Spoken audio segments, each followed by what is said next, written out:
Hi, I'm Jackie Tantillo, and this is Should Have Listened to My Mother. I believe things present themselves in our lives for a reason, whether it's health-related or a personal issue, career transition. What's important is that we acknowledge that sign and do something about it. For my guest, it was regarding health issues for her children and herself, so she decided to change her life drastically. She went from a career of a computer scientist/engineer at NASA Ames Research Center in Moffett Field, California, to becoming a naturopathic herbalist and founder of Aruka, the Holistic Life Academy.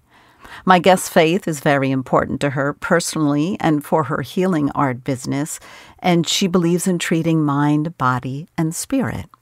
Mayim Vega has homeschooled her 9 children. Amazing. And she's released ebooks in the past, and each of her books combine ancient wisdom with contemporary research. I'm really happy to have you with us, Mayim Vega. Welcome to Should Have Listened to My Mother. Shalom. Thank you so much for having me. It's an honor to be here. There's a lot to cover. Time goes quickly because I'm very much interested in your line of work, your naturopathic beliefs and holistic lifestyle. It's very important, I think. But we also want to talk to you about your mom.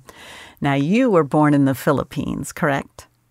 Yes, I am an islander. Some people say that I'm not Asian. But I'm like, wait, no, I'm both. I'm an islander, but I'm also Asian, I think. I don't know. Do you have a preference? Well, you know what? I feel very Asian because there are a lot of things in my culture, in the way that my mom raised me that are similar to what I see in my other Asian friends, like who are of the Chinese culture, let's say, or Vietnamese and stuff like that. Have you been back to the Philippines? Do you still have family there? Yes, I've been there twice. I was there when I was in high school, and then I went there. I had, I think, 4 children. When I had only 4 children, we went back as a family. And my mom actually retired after my husband and I got married. My mom and dad retired to the Philippines, and I have 1 brother there as well. So yeah, my heart is part of my heart is still there. I'm definitely a very American. So I love America, but I'm also very proud to be Filipino. I'm proud of my culture and the way that the values that my mother raised me in as a Filipino American. Sure, it's very important to hang on to all of those cultural characteristics, and you're grounded in that, though those are your roots. Tell us first your mom's name and how did you refer to her? Is there a word in Filipino? Oh, yeah. So I love this. I just love spending time talking about my mom. I've never done Me too. I feel like it's just a great way to honor her for like who she is. And okay, anyway, sorry. Yeah, your question was, my mom's name is Corazon, and it's Spanish it means heart. A lot of Filipinos have Spanish names because we were colonized by Spain before we were set free by America. Actually, America helped us to be set free. And then later America gave us our freedom. But there's a strong Spanish influence in the Philippines because of that. So her name is Corazon. It means heart, but her kind of like her nickname that she goes by is just Cora. And your mom is still with us. She is 86 years old right now. Yes. When she comes to visit me, she like cleans my house, and I'm like, man, like just relax, mommy, just. Oh my gosh. She's so strong for her age, and there's other people around her age that just aren't as strong as her. So I love it. I just love her example that she sets, like for my children, that being old doesn't mean being helpless or weak or sickly or anything like that. She's just such a great example. For some reason, this popped into a vision. Does your mom sing when she's puttering around the house or helping organize things? Is she a little singer? My mom Yes. used to sing. Yeah. And I love that too. I mean, not all the time, but yeah, she often hymns. I always hear her singing hymns. Just love that. Now, you mentioned the islands, you mentioned Spain, and again, my mind goes to food. What were the foods that you grew up on? What's a traditional meal, or what is the basis of and the spirituality and the power within cooking? You know what? I didn't realize how healthy she raised me until I became a mom. And I realized, she gave us home cooked meals all the time. And, now being a mom of 9, it's like, oh, it's so much easier to just like pop in a microwave meal or go to like a junk food, local fast food restaurant chain. Yeah. I'm like, my mom, she cooked, fresh meat that she got from the store just, maybe a few days prior, fresh vegetables, fresh meat with every meal. A lot of soups and stews. She didn't like fry a lot.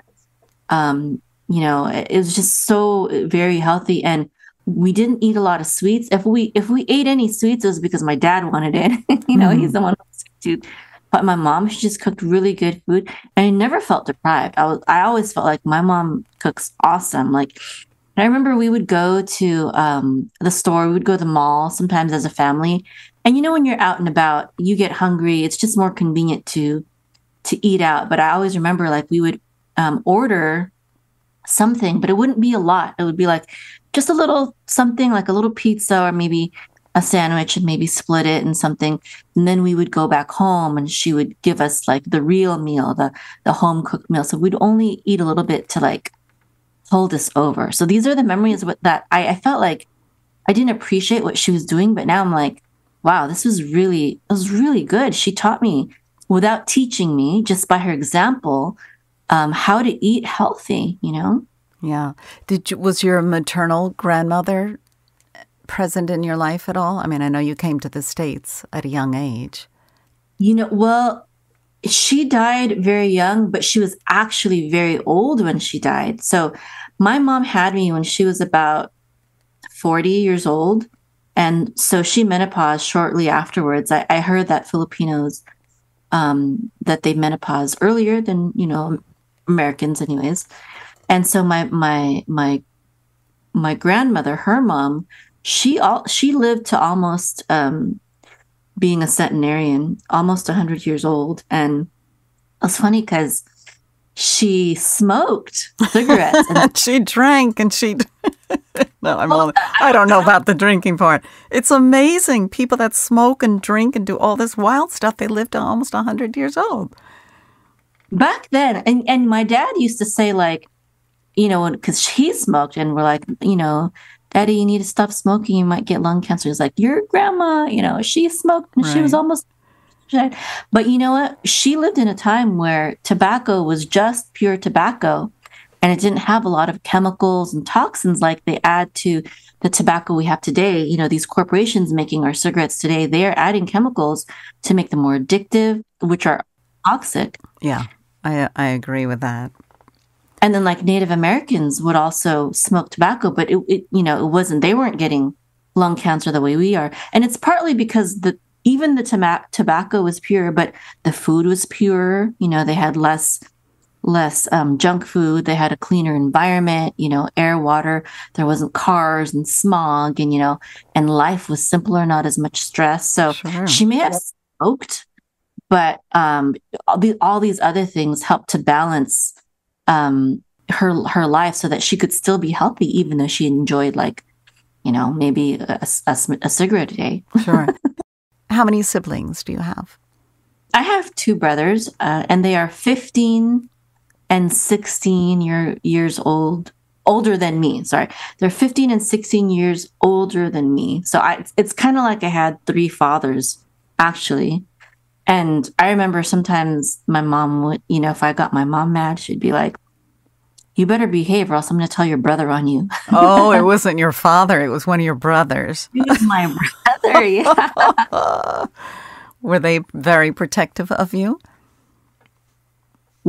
Especially one of them. He was actually the one that was 1 year younger, but he is like the authoritarian one, and he would put me in line, and so he helped my mom, kind of to discipline me. I love him, but that was his role kind of growing up. I think it's just his personality. Right. Were you unruly as a teen?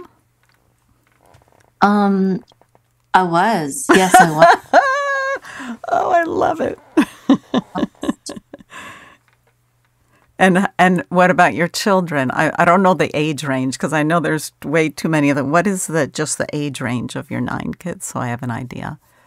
Yeah, so my youngest just turned 4, and then my oldest is going to be 20 in November, and November 27th, and he just graduated from college. What's it called? I think it's summa cum laude. It's not the highest, but it's the highest. So I'm very proud. No, my children are so good. They're far better than I was when I was their age. And I think, part of it had to do with the fact that, when we moved from the Philippines to America, it was a different world. And my parents, I don't think they knew how to navigate this culture, this world, and plus technology. And so they were expecting, I think, American culture and the school system to do more than it did. And I think they expected that because it was different in the Philippines when they grew up. You know what I mean? Sure. So they were expecting the same kind of presence, right, in a child's life. And it wasn't. And it wasn't. And it isn't today either, unfortunately. Yeah, they were expecting that similar values, similar guidance and stuff like that here in America that they experienced when they were children. And, times have really changed. I mean, and it might be like that in certain maybe rural places in America, but we grew up in the Bay Area, California, so it was very, very different, aggressive, modern, and kind of like a jungle, really, I feel. Oh my gosh. Looking back, you must have loved it when you were a kid, right? Well, or was it too much? I was bullied as a child, and I had friends that were into bad things, and it was a bit scary. And I think I had to be really tough in order to get me through a lot of those things. And I really tried to kind of shelter my children from a lot of the experiences that I had, because I feel like children shouldn't have to worry about those kinds of things when they're younger, So I've decided to homeschool my children. Oh, good for you. There's way too much going on out there in the world, so I can totally understand. And it's unfortunate that your upbringing, you had to experience all of that. How would your mom converse with you, or did she try and pull out of you what was really going on based on your behavior, or any one-on-one time when you two would really be open and talk with one another? Yeah, she worked full time, and I think that was part of the problem. Is like, there were 2 parents out of the home, and I had issues at in school, and they weren't really there. But the short time that she did have with me, when she would come home from work, whatever she knew or could find out or whatever, she would address it. There's no beating around the bush. There was no fear of, oh, she might hurt my feelings, or I don't know.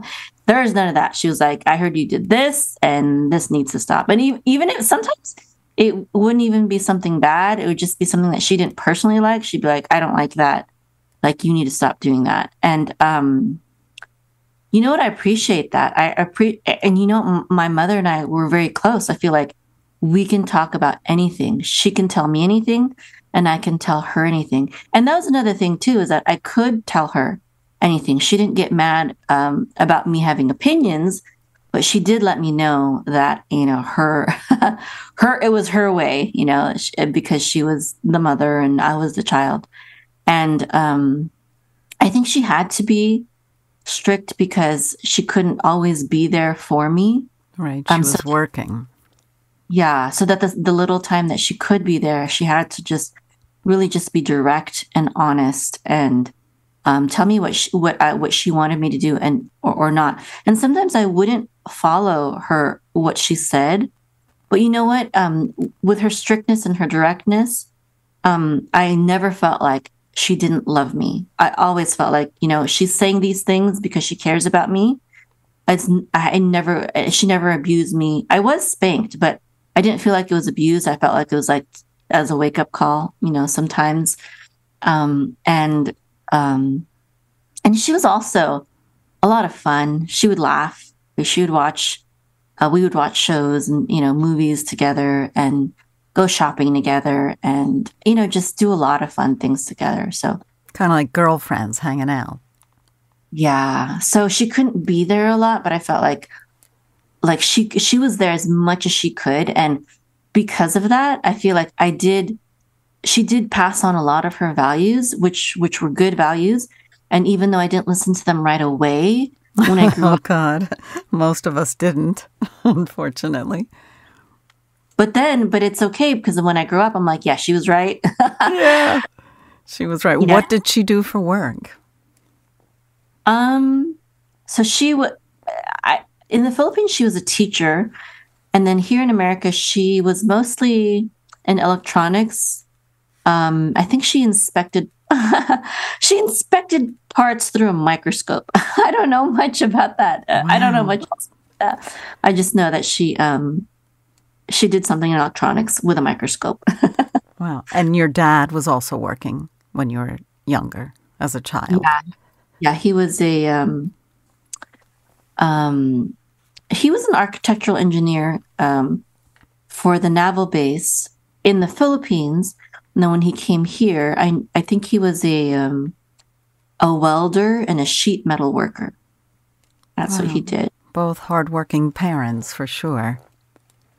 They were. And you know what I appreciate that about my mom is that she showed me that the value of hard work. She not only worked hard, like she not only had an 8-hour job, but then she would come home and she would do all of the cooking and she would do a lot of the housework. My father helped out too, but I feel like my mom did way more than he did.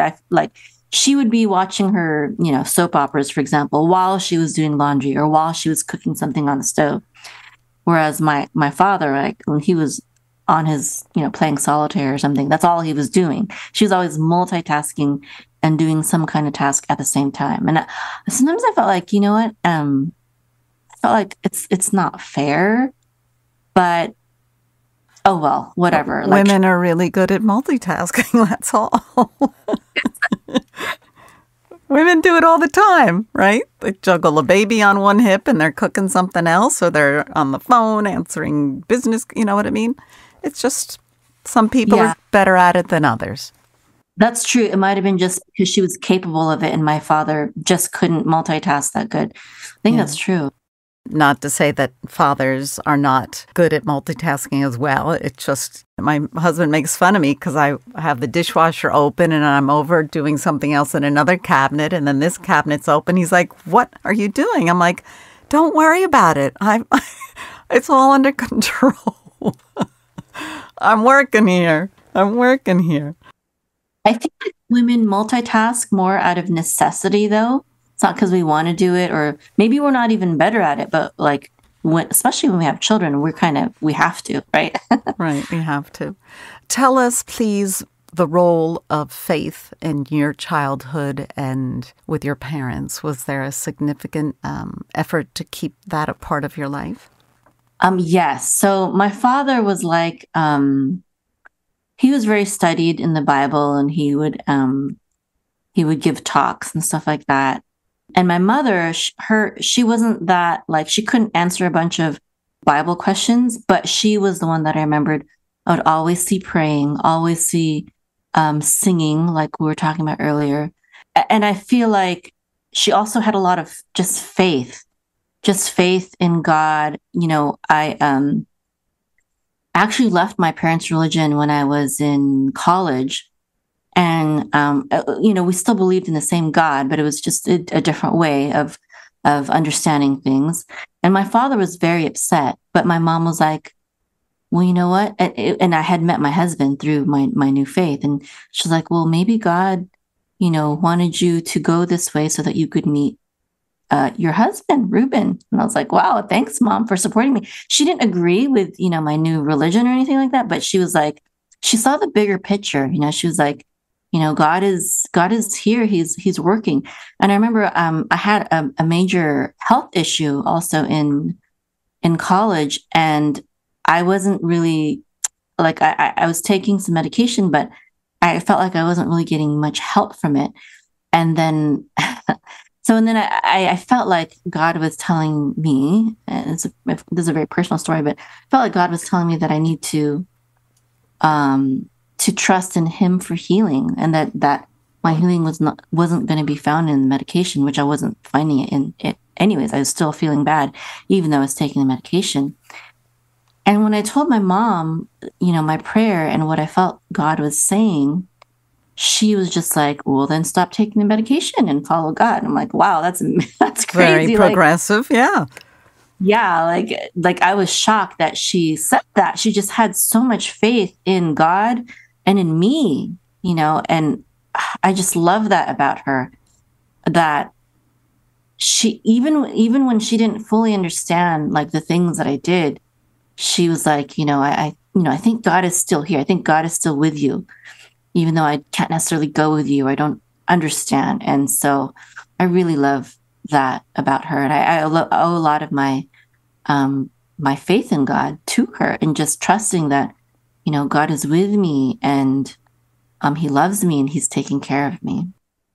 For me personally, I love having something bigger than me as my light and my source of peace and calm and a presence. I think it's very important. I don't know what I would do without it, and I don't care if anyone follows any religion or traditions, as long as they're non-violent, right?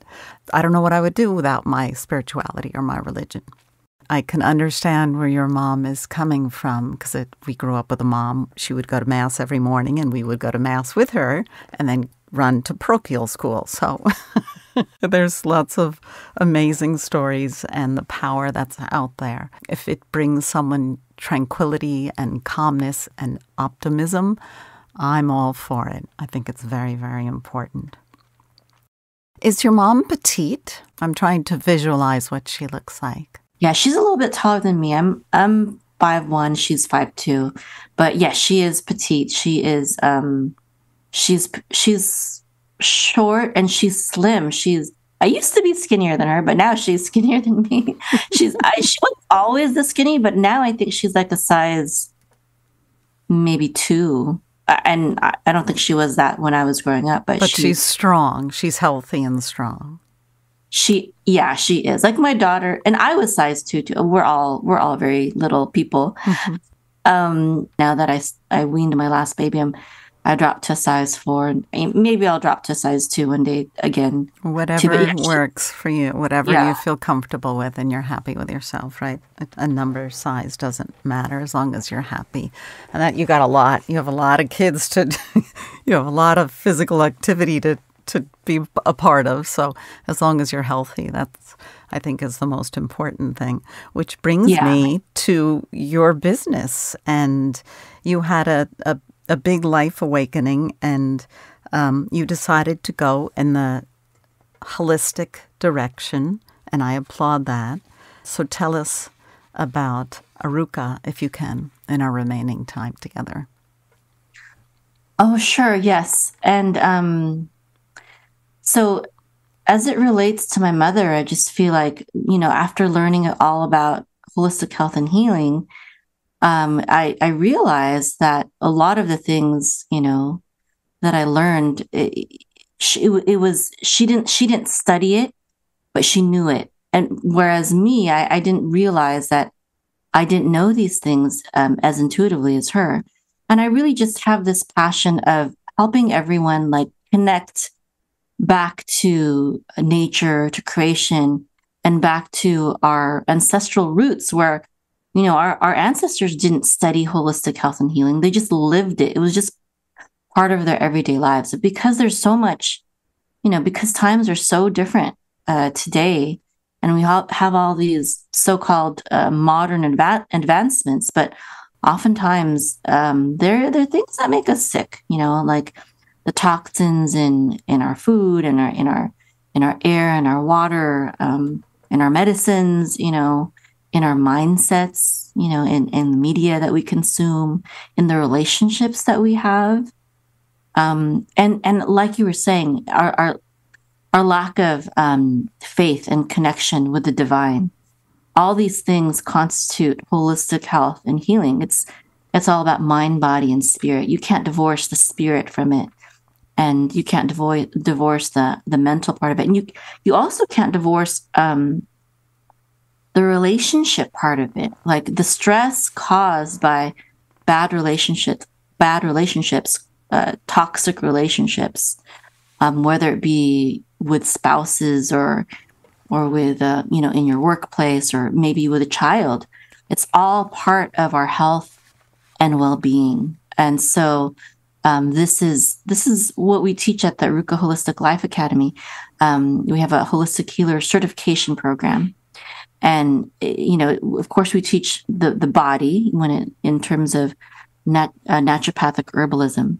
But there's also a holistic life coaching aspect of it, because I have found in my life that life coaching is like a way to get the mind and spirit part of holistic health and healing, if that makes sense. What can people find when they go to Aruka.com? And Aruka is ARUKAH.com, Aruka.com. What can people find there? Yes, thank you. I think, there's a free 8 steps to become a holistic healer. It's a short course, and just to get on that, sign up for that, and they'll learn the 8 steps that we teach at the Aruka Holistic Life Academy. And then I also send, the latest news and information on holistic health and healing and various different types of holistic remedies for different conditions. I think I feel like this is my kind of like my destiny or my purpose in the world, is to share this knowledge that I've used to take care of my family and raise them without any kind of antibiotics or pharmaceutical drugs, or without the need for, doctors or hospitals or any of that kind of stuff. Just everything that has come our way in our family, we've been able to treat it naturally through, diet, nutrition, herbs, vitamins, and supplements, and been very successful in that. And so I have students that are, people, just mothers like myself, as well as, people in the medical profession, like doctors and nurses and medical technicians, et cetera, that are very interested in learning these things and have become my students. So there's a lot of free things that I offer through that course, just continuously. So whether you sign up for the certification program or not, I think it's very valuable for people to just sign up for the free course, because they're just going to get a lot of very good, useful holistic health and healing information on an ongoing basis. Yeah, and I think it's just interesting to have as much information. If you're dealing with an illness, it's always great to have as much information as possible, and then you can either incorporate 2 philosophies or just the one, but at least you become more aware. I think that's my takeaway. It's always good to learn as much as you can. Mayim, it is such a pleasure to have you on the show. Mayim Vega, say hello to Cora from all of us at Should Have Listened to My Mother. Okay, yes, I'll have her listen to this. That's awesome. Thank you so much for letting me. What a pleasure. And we'll be back next week with another episode of Should Have Listened to My Mother.